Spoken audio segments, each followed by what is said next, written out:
നമസ്കാരം.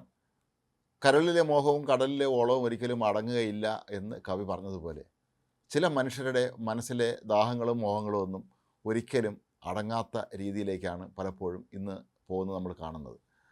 കഴിഞ്ഞ ദിവസങ്ങൾക്ക് തന്നെ സമൂഹ മാധ്യമങ്ങൾ ഏറെ ശ്രദ്ധേയമായ ഒരു അഭിമുഖമായിരുന്നു. ഒരു 90 വയസ്സുകാരി നടത്തിയത്. തനിക്ക് പുനർവിവാഹം നടത്താൻ ഒരു ചെറുപ്പക്കാരനായ തന്നെക്കാൾ 10 വയസ്സ് കുറഞ്ഞ ഒരു വരനെ ആവശ്യമുണ്ട് എന്നും പറഞ്ഞുകൊണ്ടുള്ള വളരെ ഗൗരവതരമായി നടത്തിയ അഭിമുഖം സമൂഹ മാധ്യമങ്ങളിൽ ഏറെ ശ്രദ്ധ പിടിച്ചു പറ്റിയിരുന്നു. ഏതാണ്ട് അതിന് സമാനമായ രീതിയിലാണ് ഇപ്പോൾ തൈവാനിൽ ഒരു വിചിത്രമായ സംഭവം നടന്നിരിക്കുന്നത്. ഒരു 102 വയസ്സുകാരൻ ഈ പ്രായത്തിൽ ഒരു വിവാഹം കഴിച്ചിരിക്കുന്നു. അതും ഒരു 68കാരിയെ. ശതകോടീശ്വരനാണ് ഈ വ്യക്തി. മാത്രമല്ല, ഇയാൾ തൻ്റെ മുഴുവൻ സ്വത്തും ഈ പുതിയ ഭാര്യയ്ക്ക് എഴുതി വയ്ക്കാൻ നീക്കം നടത്തിയതായിട്ടാണ് മക്കൾ പിന്നീട് മനസ്സിലാക്കുന്നത്. വാങ് എന്ന കുടുംബപ്പേരുള്ള ഇയാളുടെ മുഴുവൻ പേര് വിശദാംശങ്ങളും ഇനിയും പുറത്തുവിട്ടിട്ടില്ല.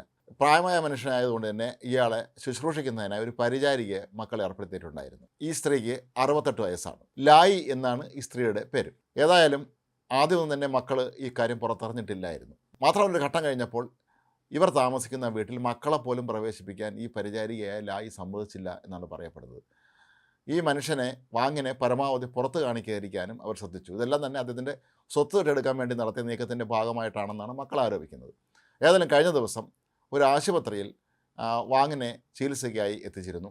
ലായി വാങ്ങിനെ ഒരു വീൽ ചെയറിലിരുത്തി ആശുപത്രിക്ക് പുറത്തേക്ക് ഉരുട്ടിക്കൊണ്ട് വരുമ്പോൾ പെട്ടെന്ന് വാങ്ങിൻ്റെ മക്കളും മരുമക്കളും ചെറുമക്കളും അടങ്ങുന്ന ഒരു സംഘം അവിടെ തയ്യാറായി നിൽക്കുന്നുണ്ടായിരുന്നു. അവർ ചാടി വീണ് ഈ വീൽ ചെയർ കൈക്കലാക്കി വാങ്ങിനെയും കൊണ്ടങ്ങ് പോവുകയായിരുന്നു. എന്നാൽ ലായി ആകട്ടെ പെട്ടെന്ന് അവിടെ നിലവിളിച്ച് ആളെ കൂട്ടുകയും പോലീസ് സംരക്ഷണം ആവശ്യപ്പെടുകയും ചെയ്യുകയും തുടർന്ന് ചെറിയ തോതിലുള്ള ഉന്തും തള്ളുമൊക്കെ ഉണ്ടാവുകയും ചെയ്തു. ലായിക്ക് ഇതിൽ പരിക്കേറ്റു എന്നും പറയപ്പെടുന്നു. ഏതായാലും മക്കൾ അങ്ങനെ വിടാൻ ഉദ്ദേശിച്ചിട്ടില്ലായിരുന്നു. കാരണം കോടിക്കണക്കിന് രൂപയുടെ ആസ്തിയാണ് ഇയാൾക്കുള്ളത്.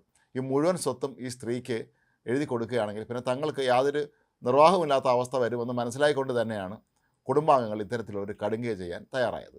ഏതായാലും പോലീസൊക്കെ സ്ഥലത്തെത്തി. പക്ഷേ വാങ്ങിനെ മക്കൾ തന്നെ കൊണ്ടുപോവുകയായിരുന്നു. കാരണം 102 വയസ്സ് പ്രായമുള്ളൊരു മനുഷ്യനാണ്. ഇയാൾ ഈ ലായിയെ വിവാഹം കഴിച്ചിട്ടുണ്ട് എന്ന് തന്നെയാണ് ഔദ്യോഗിക രേഖകൾ പ്രകാരം മനസ്സിലാക്കാൻ കഴിയുന്നത്. മാത്രമല്ല, പിന്നീട് ഇയാളുടെ വിവാഹം രജിസ്റ്റർ ചെയ്ത അധികൃതരോട് മാധ്യമങ്ങൾ ബന്ധപ്പെട്ടപ്പോൾ അവർ പറഞ്ഞത് ശരിക്കും ഇവർ വിവാഹം രജിസ്റ്റർ ചെയ്തിട്ടുണ്ടെന്ന് തന്നെയാണ്. മാത്രവുമല്ല, വിവാഹം രജിസ്റ്റർ ചെയ്യാനായി എത്തിയപ്പോൾ തങ്ങൾ ചോദിച്ച ചോദ്യങ്ങൾക്ക് ഇയാൾക്ക് വളരെ കൃത്യമായി മനസാന്നിധ്യത്തോട് തന്നെ മറുപടി പറയാൻ കഴിഞ്ഞു എന്നുള്ളതാണ്. പൂർണ്ണ ആരോഗ്യസ്ഥിതിയുള്ള, സംസാരിക്കാനും കാര്യങ്ങൾ മനസ്സിലാക്കാനും കഴിയുന്ന ഒരു വ്യക്തിക്ക്, ഒരു പുരുഷന് എത്ര വിവാഹം വേണമെങ്കിലും ഏത് പ്രായത്തിലും കഴിക്കാം എന്നാണ് തൈവാനിലെ ഒരു നിയമം. അതനുസരിച്ചാണ് ഇയാൾ ഈ ഒരു കടുങ്കൈ ചെയ്തത് എന്നാണ് പറയപ്പെടുന്നത്. വാങ്ങിൻ്റെ മക്കളും ചെറുമക്കളൊക്കെ തമ്മിലുള്ള യുദ്ധമായിരിക്കും നടക്കാൻ പോകുന്നത് എന്നുള്ള കാര്യം ഉറപ്പാണ്.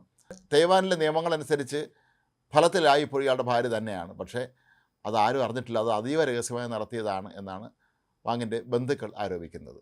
ഒരുപക്ഷെ 102 വയസ്സ് കഴിഞ്ഞ മനുഷ്യൻ എന്നുള്ള നിലയിൽ ഇദ്ദേഹത്തിന് കൃത്യമായ ഓർമ്മയോ ധാരണയോ ഇല്ല എന്നുള്ള ഉത്തമബോധത്തിൻ്റെ പുറത്ത് തന്നെ ആയിരിക്കാം ലായി കടുങ്കൈ ചെയ്തത് എന്നാണ് അവർ വിശ്വസിക്കുന്നത്. വാങ്ങിന് ഏതാണ്ട് 18 മില്യൺ പൗണ്ടിലധികം ആസ്തിയുണ്ട് എന്നാണ് പറയപ്പെടുന്നത്. ഏതായാലും ലായി ആകട്ടെ തന്നെ ജനമധ്യത്തിൽ അപമാനിക്കുകയും കയ്യേറ്റം ചെയ്യാൻ ശ്രമിച്ചതിന് വാങ്ങിൻ്റെ കുടുംബാംഗങ്ങൾക്കെതിരെ ഇപ്പോൾ പരാതി നൽകിയിരിക്കുകയാണ്. ഏതായാലും ഇനിയുള്ള ദിവസങ്ങളിൽ അതിവിചിത്രമായ ഒരു കേസ് തന്നെയായിരിക്കും തൈവാനിലെ കോടതിയിൽ നടക്കുക. കാരണം 102 വയസ്സുള്ള ഒരു മനുഷ്യനും അയാളുടെ 68 വയസ്സുള്ള ഭാര്യയും എതിർവശത്ത് ഈ മനുഷ്യൻ്റെ മക്കളും കൊച്ചുമക്കളും എല്ലാം ഉൾപ്പെടുന്ന വലിയൊരു സമൂഹവും. തൈവാനിൽ ഇത്തരം സംഭവങ്ങൾ സാധാരണയാണെന്നാണ് പറയപ്പെടുന്നത്. കാരണം അവിടെ ഈ വിവാഹ നിയമങ്ങളെ സംബന്ധിച്ച് വളരെ അയഞ്ഞ രീതിയിലാണ് പല നിയമ സംവിധാനങ്ങളും അവിടെ ഉള്ളത്. ആളുകൾക്ക് എന്ത് വേണമെങ്കിലും വിവാഹത്തിലാകാം എന്ന രീതിയാണ് അവിടെ ഉള്ളത്. അതുകൊണ്ട് തന്നെയാണ് ഇത്തരത്തിലുള്ള ഈ തട്ടിപ്പ് നാടകങ്ങൾ അവിടെ അരങ്ങേറുന്നത്. പക്ഷേ ഇക്കാര്യത്തിൽ വാങ്ങിൻ്റെ അഭിപ്രായം എന്താണെന്നുള്ള കാര്യം ഇനിയും പുറത്തു വന്നിട്ടില്ല. എന്നാൽ വാങ്ങിന് 102 വയസ്സ് കഴിഞ്ഞെങ്കിൽ ഇപ്പോൾ അദ്ദേഹത്തിന് ബുദ്ധിക്കോ ഓർമ്മയ്ക്കോ ഒന്നും ഒരു കുറവും സംഭവിച്ചിട്ടില്ല എന്നാണ് ലായിയും അവരെ കൂടെ നിൽക്കുന്നവരും ആരോപിക്കുന്നത്.